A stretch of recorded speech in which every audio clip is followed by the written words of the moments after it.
त्या मालकासमोर उभा राहून सुट्टीची विनवणी करत होतो. मी म्हणालो, सर फक्त मला 15 दिवसांची गोष्ट आहे. कृपया मला माझ्या गावी जायची परवानगी द्या. माझ्या पत्नीची प्रसूती याच आठवड्यात होणार आहे आणि दिवाळीसुद्धा जवळ आली आहे. या कठीण काळात मला माझ्या पत्नीसोबत राहायचे आहे. मालक म्हणाले, तू गेल्यावर मला खूप त्रास होईल आणि माझे खूप नुकसान होईल. मी खूप अस्वस्थ झालो आणि म्हणालो, मालक मी फक्त तुमचा सामान्य ड्रायव्हर आहे आणि माझ्यात असे काय खास आहे की मी गेल्याने तुमचे नुकसान होईल. यावर मालक म्हणाले, मला तुला एक गुपित सांगायचे आहे.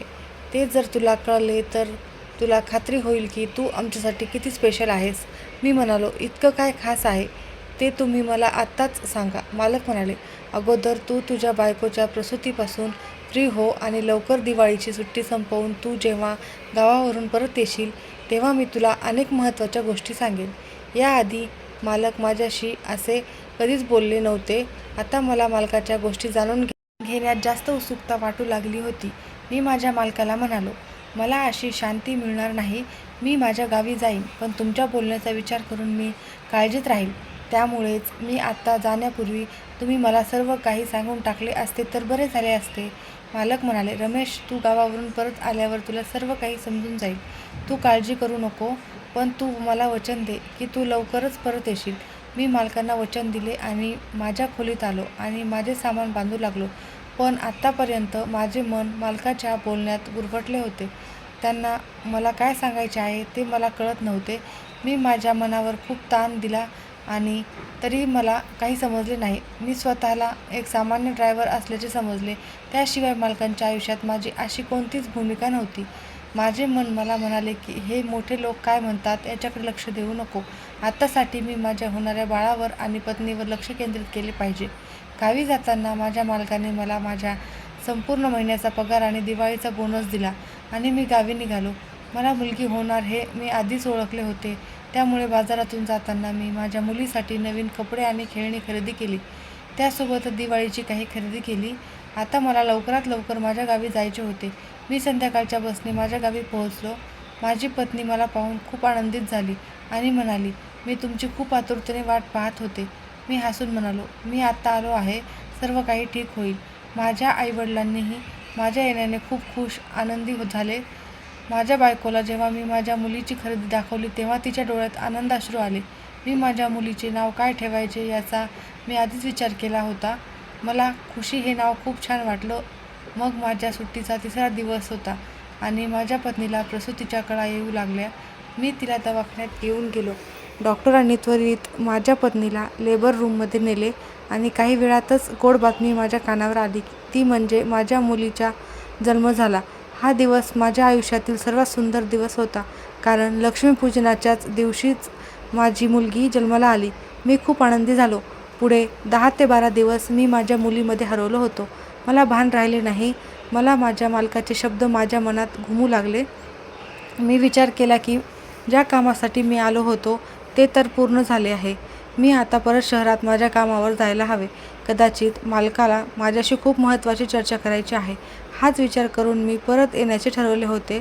इतक्या लवकर कामावर परत जाण्याबद्दल माझ्या पत्नीला माझा खूप राग आला होता.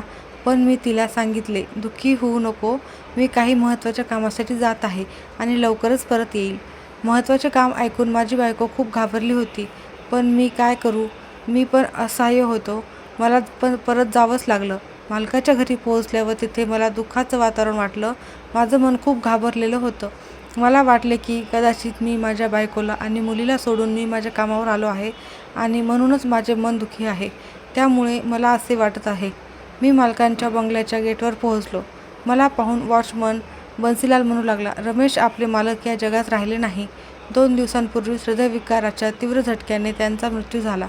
मी मोठ्या मुश्किलीने त्या वॉचमनकडे पाहिलं, कारण माझा त्यांच्या शब्दावर विश्वास बसत नव्हता. तो असं का बोलत होता हेच मला कळत नव्हतं. मी म्हणालो, तू शुद्धीत तर आहेस ना? का तुझी रात्रीची अजून उतरली नाही? त्यामुळे तू असं फालतू बोलतोस. इतक्यात माझे लक्ष बंगल्याच्या हॉलमध्ये गेले. तिथे मालकीण मालकाच्या फोटोसमोर डोक्याला हात लावून बसल्या होत्या. वॉचमन म्हणाला, आता असे म्हणू नको की मला यातील काहीच माहीत नाही. मालकाच्या मृत्यूने आमचे डोळे अश्रूंनी ओले झाले होते. मालक किती चांगला माणूस होता. मालक आपल्या कामगारांची किती काळजी घ्यायचे. खरं सांगायचे म्हटले तर समोरून त्यांचा चेहरा हटत नव्हता. मी वॉचमनला विचारले, आपले मालक कधी वारले? वॉचमन म्हणाला, 2 दिवसापूर्वीच ते वारले. ज्या दिवशी ते वारले त्या दिवशी ते खूप अस्वस्थ दिसत होते. त्या दिवशी ते फॅक्टरीतून घरी आले तेव्हा त्यांनी त्यांची कार इथे गेटवर थांबवून माझ्याकडे तुझ्याबद्दल चौकशी केली आणि विचारले, रमेशबद्दल काही बातमी आहे का? तो कुठे आहे? तो अजून परत का आला नाही? मी नकारार्थी मान हलवली. तेव्हा ते म्हणाले, ठीक आहे, मी त्याला फोन करून विचारतो. मालकाने खिशातून मोबाईल काढला आणि तुला फोन करत राहिले, परंतु तू फोन उचलला नाहीस. तेव्हा ते थोडेसे काळजीत पडले. वॉचमनचे बोलणे ऐकून मला आश्चर्य वाटले की मालकाच्या आयुष्यात अचानक माझी गरज इतकी कशी वाढली आणि ते माझ्या परत येण्यासाठी इतके व्याकुळ का होते. आता माझ्या लक्षात आले की माझ्या कॉल लिस्टमध्ये मालकाचे 2-3 कॉल आले होते आणि मी ते पाहिले देखील होते, पण मला वाटले की कदाचित ते जुने मिस कॉल असावे, म्हणून मी त्याच्याकडे दुर्लक्ष केले. मी वॉचमनला म्हणालो, बन्सीलाल, तुला माहीत आहे का मालकाला मला काय सांगायचे होते? यावर बन्सीलाल हसत म्हणाला, रमेश, मी एक साधा वॉचमन आहे. आम्ही वॉचमन लोक मोठ्या लोकांच्या कामात ढवळाढवळ करत नाहीत. आता मला असे वाटू लागले की त्या दिवशी मालकाला मला काय गुपित सांगायचे आहे ते विचारले असते तर बरे झाले असते. आम्ही दोघे गेटवर उभे राहून बोलत होतो. तेवढ्यात एक मौलकरीण आली आणि म्हणाली, रमेश, मालकिनीने तुला आत बोलवले आहे. मी होकार दिला आणि बंगल्याच्या आत गेलो. मालकीण माझ्याकडे बघून म्हणाली, रमेश, तुम्ही तुमच्या मालकाच्या मयतीला का आले नाहीत? मी म्हणालो, मॅडम, मला मालकाच्या मृत्यूची अजिबातच माहिती नव्हती. आत्ताच गेटवर वॉचमनने मला सांगितल्यावर मला खूप वाईट वाटले. त्यावेळी मी इथे नव्हतो. यावर मालकीण म्हणाली की मी तुमच्या घरी बाळ जन्माला आले आहे. मी म्हणालो, हो मॅडम, देवाच्या कृपेने माझ्या घरी लक्ष्मी जन्माला आली आहे. मालकीण म्हणाली, तुमचे अभिनंदन. तुम्हाला हवे असेल तर तुम्ही अजून 1 आठवड्याची सुट्टी घेऊ शकता. मालकीणचे बोलणे ऐकून मला आश्चर्य वाटले, कारण त्यांच्या घरात माझे काम फक्त मालकाला घेऊन फॅक्टरीत जाणे आणि फॅक्टरीमधून घरी घेऊन येणे एवढेच होते. आता मालक नाही राहिले म्हणजे माझी नोकरीही संपली. मी म्हणालो, मालकीण, मला इथे काही काम उरले नाही. मी आता माझ्या गावी परत जाईल आणि तिथेच काहीतरी काम शोधेन. मालकीण पटकन उठली आणि म्हणाली, रमेश, तू हे काय बोलत आहेस? मालकाच्या मृत्यूनंतर तू हे घर आणि मला सोडून जाणार? तुझं काम फक्त त्यांच्यापुरतंच मर्यादित होतं का? रमेश बाकी एकही नोकरी सोडण्याबद्दल बोलला नाही. मग तू का असं बोलतोयस? मी म्हणालो, मॅडम, मी इथे फक्त मालकांसाठीच काम करत होतो. आता मालक नाही राहिले, मग मी इथे राहून काय करणार? मालकीण म्हणू लागली, आता मला तुझी गरज आहे. तू इथे काम सोडून नकोस. असं कठीण प्रसंगी तू तुझ्या मालकिणीला एकटे सोडून जात आहेस. मला मालकिणीची कीव आली म्हणून मी मालकिणीला सोबत काम करायचे ठरवले. जोपर्यंत मालकिणीला माझी गरज आहे तोपर्यंत मी तिथेच राहीन, म्हणून मी होकारार्थी मान हलवली आणि बाहेर पडलो. आम्हा सर्व नोकरांना राहण्यासाठी बंगल्याच्या जवळ काही अंतरावर रूम देण्यात आल्या होत्या. मी बाहेर पडताच मालकिणीने मला मागून आवाज दिला आणि म्हणाल्या, तू हवे तर बंगल्याच्या गेस्ट रूममध्ये राहू शकतोस. मी काहीच न बोलता मी माझ्या खोलीत येऊन बसलो आणि विचार करू लागलो, मालकीण मला एवढे जवळ करण्याचा प्रयत्न का करत आहे? असो, आता मालकीण एवढ्या मोठ्या बंगल्यात एकटीच होती. कदाचित तिला भीती वाटत असेल, त्यामुळे ती मला बंगल्याच्या गेस्ट रूममध्ये राहायला सांगत होती. माझे हृदय प्रत्येक गोष्टीने धडधडत होते.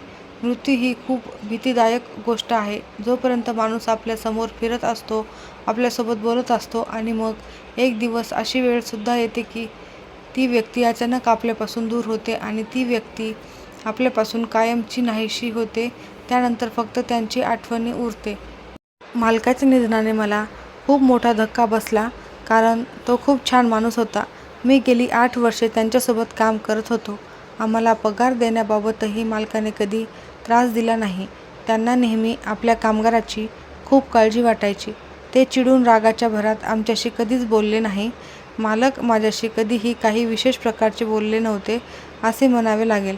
रोज ते माझ्याशी फक्त एवढेच बोलायचे, रमेश, गाडी काढ, रमेश, गाडी थांबव, रमेश, गाडी स्टार्ट कर. एवढेच आमचे नाते होते. आता मला मालकांनी सांगितलेली गोष्ट आठवत होती, जी त्यांच्या मृत्यूच्या काही दिवसाआधीच त्यांनी केली होती. मला माहीत नाही की माझ्याशी त्यांना कोणत्या रहस्याबद्दल बोलायचे होते. मला माहीत नाही की त्यांना मला असे काय गुपित सांगायचे होते. या सगळ्या गोष्टीत मी गुरफटत चाललो होतो. आता मी कुणाला याबद्दल विचारूही शकत नव्हतो. रात्र झाली आणि मोलकरीण माझ्या खोलीत जेवण घेऊन आली. ती माझ्याकडे पाहत म्हणाली, रमेश, आपले मालक तुझी खूप आठवण काढत होते.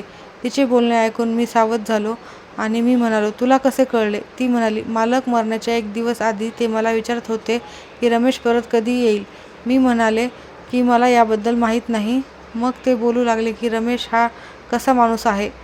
यावर मी त्यांना म्हणाले की तो खूप चांगला आहे. मी आजपर्यंत त्याच्यामध्ये कोणतेही वाईट गुण पाहिले नाही. तो इथे आजपर्यंत कोणालाही कधी चुकीचे बोलला नाही. माझे ऐकून मालकाच्या चेहऱ्यावर हसू उमटलं. मग एवढे बोलून ती माझ्या खोलीतून बाहेर पडू लागली. मी म्हणालो, तुला अजून काही माहीत आहे का? माझ्याबद्दल का विचारत होते? तिने नाही मध्ये मान हलवली आणि जेवण ठेवून निघून गेली. जेवण झाल्यावर मी अंथरूण टाकून आडवा झालो. त्यानंतर खूप लवकर मी गाढ झोपेत गेलो. रात्रीचे किती वाजले ते कळालेच नाही. जेव्हा मालक माझ्या स्वप्नात आले आणि ते म्हणू लागले, रमेश, लवकर उठ आणि माझ्या बेडरूममध्ये जा. तिथे कोणीतरी तुझी वाट पाहत आहे. मी घाबरून उठलो आणि माझे संपूर्ण शरीर घामाने भिजले होते. मी डोके धरून बसलो. माझ्या स्वप्नात आलेल्या मालकाने मला आश्चर्यचकित केले. मी पटकन 2 ग्लास पाणी पिले. मालक माझ्या स्वप्नात का आले असा विचार करत खोलीत फिरू लागलो. त्यांनी मला त्यांच्या बेडरूममध्ये जाण्याचा इशारा केला होता. कदाचित त्यांच्या बेडरूममध्ये काहीतरी असेल ज्यामुळे माझे सर्व प्रश्न सुटतील. परंतु मी मालकाच्या बेडरूममध्ये जाण्यास भाग पडलो नाही, कारण मालकीण तिथे होती आणि मालकिणीला मालकाचे दुःख होते. मी माझ्या खोलीत बसलो होतो आणि मी मोठ्या टेन्शनमध्ये होतो. स्वप्नाचा विचार करत होतो. मग मी विचार केला की कदाचित आज दिवसभर सर्वांच्या तोंडून मालकांचे शब्द ऐकले, म्हणूनच मी त्यांना स्वप्नात पाहिले असेल. त्या स्वप्नाचा माझ्याशी काहीही संबंध नाही. हा सगळा विचार करत असतानाच रात्र उलटून गेली होती आणि सकाळ उजाडली. मी पटकन माझ्या पत्नीला फोन केला आणि तिच्याशी बोलू लागलो. माझा आवाज ऐकून ती ढसाढसा रडू लागली. ती म्हणाली, मला सोडून का गेलास? आपली मुलगी रात्री तापाने फणफणली होती आणि ती रात्रभर रडत होती. मला नाही सांभाळता येत तिला. तू येऊन तुझ्या मुलीला सांभाळ. मी म्हणालो, काय झालं आरती? तू एवढ्या कमकुवत हृदयाची नव्हतीस. तू खूप धैर्यवान आहेस. मला पूर्ण आशा आहे की ही कठीण वेळ देखील निघून जाईल. मग जेव्हा मी तिला माझ्या मालकाच्या मृत्यूबद्दल सांगितले तेव्हा ती खूप दुःखी झाली आणि म्हणू लागली, रमेश, ते असे अचानक कसे मेले? मी म्हणालो, याबद्दल माझ्याकडे काही बातमी नाही. पण जेव्हा मी सुट्टी घेऊन गावी परतणार होतो तेव्हा मालकाने मला सांगितले की त्यांना माझ्याशी काही महत्त्वाची चर्चा करायची आहे. याबद्दल मला खूप वाईट वाटतं की आयुष्याने त्यांना त्यांच्या मनातील भावना माझ्यासोबत शेअर करण्यासाठी पुरेसा वेळ दिला नाही. त्यानंतर जेव्हा मी आरतीला माझ्या स्वप्नाबद्दल सांगितलं तेव्हा तिला धक्काच बसला. ती म्हणाली, रमेश, मेलेले माणसं असे कोणाच्या स्वप्नात येत नाहीत. त्यांना नक्कीच तुला काहीतरी सांगायचे असेल. तू झोपेतून जागा झाल्यावर पटकन तुझ्या मालकांच्या खोलीत जायला हवे होते. मी म्हणालो, आरती, तू हे काय बोलत आहेस? रात्रीची वेळ होती. मालकीण तिच्या बेडरूममध्ये होती. मी तिच्या नवऱ्याच्या दुःखात रात्री उशिरापर्यंत जागे असते. मी तरुण आहे आणि त्याचा नोकरही आहे. त्यामुळे मालकिणीच्या बेडरूममध्ये जाणे मला योग्य वाटले नाही. आरती म्हणाली, रमेश, तुझ्या स्वप्नाबद्दल तुझ्या मालकिणीला सांग. कदाचित ते तुला काही मदत करतील. यावर मी म्हणालो, हो, आता असेच काहीतरी करावे लागेल. मग मी आरतीला आमच्या मुलीबद्दल विचारू लागलो. थोड्या वेळाने मोलकरीण माझ्याकडे आली आणि मला म्हणाली, मॅडम, चा आदेश आहे की गाडी बाहेर काढा. मी होकारार्थीमान होकार दिला आणि पटकन फोन बंद केला आणि माझ्या खोलीतून बाहेर आलो. मी गाडी चालू केली तेव्हा मालकीण गाडीत येऊन बसल्या आणि त्या मला म्हणाल्या, मला फॅक्टरीत घेऊन चला. फॅक्टरीच्या दिशेने मी गाडी वळवली तेव्हा मालकिणीने बोलायला सुरुवात केली, रमेश, तू किती शिकलेला आहेस? हा असा प्रश्न होता जो आजपर्यंत मला माझ्या मालकानेही कधी विचारला नव्हता. मी म्हणालो, मॅडम, मी 10वी पास आहे. मग मालकीण म्हणाल्या, रमेश, तुझे मालक मरण्यापूर्वी विचित्र बोलत होते. ते म्हणत होते की मला काही झाले तर तू रमेशवर विश्वास ठेवू शकतीस. तो चांगला आणि सभ्य मुलगा आहे. त्याचे शिक्षण कमी आहे, पण फॅक्टरीच्या कामात तुम्ही त्याची मदत घेऊ शकता. रमेश तुला त्रास होऊ देणार नाही. यावर मी मालकिणीला म्हणालो, मॅडम, खरे सांगू का, मला हा व्यवसाय वगैरे काही कळत नाही. मग तुम्ही सांगा, मी हे सगळं कसं सांभाळू शकतो? माझ्या मागे कोणीही नाही. आता तुला तुझ्या मालकाच्या इच्छेनुसार वागावे लागेल आणि तुला माझी मदत करावी लागेल. मी म्हणालो, मॅडम, मी गावचा आहे. मी कमी शिकलेला आहे आणि मला व्यवसायाचे शून्य ज्ञान आहे. मग मी तुम्हाला कशी मदत करू शकतो? मॅडम म्हणाल्या, रमेश बघ, ही तुझ्या मालकाची इच्छा आहे. तुझे असे काम असेल की तू फॅक्टरीमध्ये जाऊन तुझ्या मालकांच्या कॅबिनमध्ये खुर्चीवर बसायचे. प्रत्येक कामावर तुझी नजर असेल. बाकीच्या व्यवसायातील बाबी मॅनेजर सांभाळतील. मी अजून माझ्या नवऱ्याच्या अस्थीचे विसर्जन केलेले नाही. जेव्हा मी अस्थीचे विसर्जन करेल तेव्हा मी फॅक्टरीचे काम बघेल. मग बघ, तू विचारही करू शकणार नाही. तुझा पगार लाखोच्या घरात जाईल आणि याची कल्पनाही तू करू शकत नाहीस. माझ्या मालकिणीचे बोलणे ऐकून मला धक्काच बसला. जणू काही मी लॉटरी जिंकली आहे असे मला वाटत होते. माझी मुलगी खुशी माझ्यासाठी खूप भाग्यवान ठरली होती. आता मॅडम माझ्याकडूनही अपेक्षा करत होत्या, त्यामुळे मी त्यांना नकार देऊ शकत नव्हतो. त्या माझ्यासोबत फॅक्टरीत आल्या आणि सगळ्यांना समजावून सांगितले की आजपासून रमेश हा या फॅक्टरीचा नवीन मालक आहे. त्याचा प्रत्येक शब्द तुम्ही पाळला पाहिजे, हे तुमच्या सर्वांच्या लक्षात असू द्या. मॅडमचे म्हणणे ऐकून सर्व कामगार माझ्याकडे एका वेगळ्याच नजरेने बघत होते. मी एक नम्र ड्रायव्हरपासून एक मोठ्या कंपनीच्या मालकापर्यंत पोहोचलो. मी कबूल केले की मी तिथे फक्त त्यांची काळजी घेण्यासाठी आलो होतो, पण तरीही सर्व कामगार माझ्या आज्ञेचे पालन करायचे. आता मी रोज मालकाच्या चकचकणाऱ्या कारने फॅक्टरीत येऊ लागलो. सर्व कामगार मी घेतलेल्या निर्णयावर काम करायचे आणि सगळे मला घाबरायचे. प्रत्येक कामगाराचे प्रश्न माझ्यासमोर आणले जायचे. हे आयुष्य खूप सुंदर होते. आयत्या पिठावर रेघोट्या ओढण्यासारखे होते. माझे दिवस असे बदलतील असे कधी मला स्वप्नातही वाटले नव्हते. मी लवकरच माझ्या पत्नीला माझ्या प्रगतीबद्दल सांगितले आणि तिलाही आनंद झाला. ती खूप खुश झाली होती आणि ती मला हट्ट करू लागली की आता तुझा पगार वाढला आहे, आता मला तुझ्यासोबत शहरात घेऊन चल. मी म्हणालो, हो हो, का नाही, मी तुला लवकरच माझ्याकडे घेऊन येईल. पण सध्या मी एका मोठ्या समस्येत आहे. जेव्हा माझी समस्या संपेल तेव्हा मी तुला इथे घेऊन येईल. माझी पत्नी म्हणाली, रमेश हे काय आहे, तू मला काळजीत टाकलेस. मी म्हणालो, काळजी करण्याची गरज नाही, फक्त फॅक्टरीचे काम आहे. त्याचे निराकरण झाल्यावर मी तुला कळवीन. मी आरतीशी खोटं बोललो होतो. माझी सर्वात मोठी अडचण माझी स्वप्ने होती. रोज रात्री मला माझ्या स्वप्नात माझे मालक दिसायचे आणि ते मला त्यांच्या बेडरूममध्ये जायला सांगायचे. पण मी त्यांच्या बेडरूममध्ये कसे जाऊ? मी माझ्या विधवा मालकिणीच्या बेडरूममध्ये मध्यरात्री जाणे हे माझ्यासाठी खूप विचित्र होते आणि मी जर जाण्याचा प्रयत्न केला तर ती मालकीण माझ्यावर रागावून मला कामावरून काढून टाकेल अशी भीतीही मला वाटत होती. म्हणूनच मी रोज रात्री माझ्या या स्वप्नाकडे दुर्लक्ष करत राहिलो. माझ्या मालकिणीच्या फॅक्टरीमध्ये रुजू होऊन मला 1 महिना झाला होता आणि आता माझा पगारसुद्धा माझ्या हातात आला होता. एक दिवस मी फॅक्टरीच्या ऑफिसमध्ये बसलो होतो, तेव्हा मला माझ्या मालकिणीचा फोन आला आणि त्या म्हणाल्या, रमेश तू लवकर घरी ये, मला तुला काहीतरी दाखवायचे आहे. मला काळजी वाटू लागली की असे अचानक मालकिणीने मला घरी का बोलवले, म्हणजे नक्कीच काहीतरी विचित्र घडले असेल. या विचाराने मी पटकन घरी पोहोचलो तेव्हा मालकीण बंगल्याच्या गार्डनमध्ये बसून ढसाढसा रडत होत्या. माझी घबराट वाढत चालली होती. मी त्यांच्याजवळ गेलो आणि त्यांना म्हणालो, मॅडम काय झालं, तुम्ही असे का रडत आहात? मालकिणीने माझ्यासमोर एक कागद ठेवला आणि म्हणाल्या, आज मी माझी बेडरूम मोलकरीणीकडून साफ करून घेत होते तेव्हा मला हे पत्र मिळाले. हे फक्त तुझ्या नावावर आहे रमेश, हे माझ्या पतीने लिहिलेले आहे. मी थरथरत्या हाताने ते पत्र घेतले आणि वाचू लागलो. त्यानंतर ते वाचून मी स्तब्ध झालो. त्यात मालकाने लिहिले होते की रमेश, मला माहीत आहे की तू विवाहित आहेस आणि तुला लवकरच मूल होणार आहे, परंतु तरीही मला तुझ्याकडे एक तक्रार करायची आहे. रमेश तू खूप चांगला माणूस आहेस. मी तुझ्याबद्दल माहिती काढली आहे. तुला माहीत नाही का, मला डॉक्टरांनी सांगितले आहे की मला खूप धोकादायक आजार आहे. मी लवकरच या जगातून निघून जाणार आहे. माझी पत्नी माझ्या मागे या जगात एकटीच राहील आणि माझ्याशिवाय या जगात तिचे दुसरे कोणीही नाही. अशा परिस्थितीत माझी तुला विनंती आहे की तू माझ्या पत्नीला एकटे सोडू नकोस. तू तिच्याशी लग्न करून तिचा आधार व्हावा अशी माझी इच्छा आहे. मी तिच्या वतीने इतर कोणत्याही पुरुषावर विश्वास ठेवू शकत नाही. ती खूप साधी आहे. दुसऱ्या पुरुषाकडून तिची सहज फसवणूक होऊ शकते. देव तुझे भले करो. पत्र वाचून मी थक्क झालो आणि मी काय करावं आणि काय करू नये हे मला समजत नव्हते. मॅडम आशावादी नजरेने माझ्याकडे पाहत होत्या. त्या म्हणाल्या, रमेश पत्रामध्ये काय लिहिलेले आहे मला सांग. मी खूप अस्वस्थ झालो होतो. आता हे सर्व मी स्वतःच्या तोंडाने मालकिणीला सांगितले असते तर कदाचित तिने माझ्यावर विश्वास ठेवला नसता.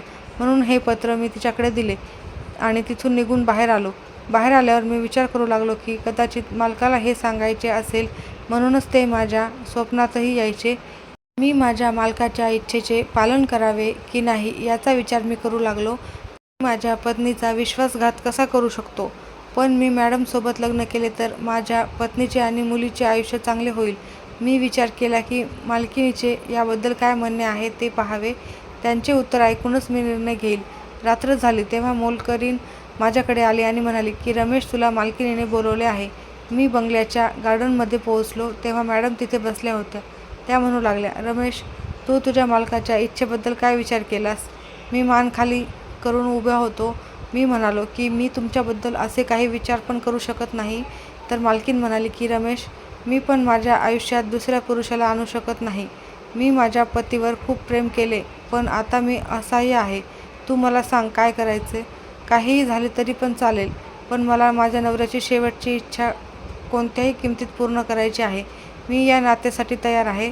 तू मला सांग, तू तयार आहेस की नाही? मी मालकिणीकडे पाहू लागलो. आज तिने तिचा चेहरा माझ्यापासून लपवला नव्हता. ती खूप सुंदर स्त्री होती आणि ती वयाने सुद्धा माझ्या एवढीच होती. मी म्हणालो, मालकीण, मी याबद्दल विचार करून सांगेन. असे बोलून मी परत माझ्या खोलीत आलो. मला मालकाचे पत्र मिळाले होते. संपूर्ण सत्य माझ्यासमोर होते. ते माझ्या स्वप्नात येणार नाही हे माझे पूर्णपणे पोकळ शब्द होते. आणि त्या रात्री पुन्हा मालक माझ्या स्वप्नात आले आणि म्हणाले, रमेश, उठ आणि पटकन माझ्या बेडरूममध्ये जा. मी पटकन झोपेतून उठलो आणि वेळ न दवडता मालकाच्या बेडरूममध्ये शिरलो. समोरचे दृश्य पाहून माझ्या पायाखालची जमीन सरकली. मालकिणीची नजर माझ्यावर पडताच ती थरथरू लागली. ती पटकन उभी राहिली आणि माझ्याकडे धावत आली आणि माझा हात घट्ट पकडून म्हणू लागली, रमेश, मी तुझ्यावर खूप प्रेम करते. जे तू आत्ता बघितले ते गुपितच राहू दे. आपण दोघे लग्न करू. मी सर्व मालमत्ता तुझ्या नावावर करील. तू आज जे इथे पाहिले ते तू असे समाजात कधीही पाहिले नाही असा विचार करून तू तुझं आयुष्य घालव. तू त्याच्याकडे दुर्लक्ष कर. मी म्हणालो, मॅडम, हे सर्व काय आहे?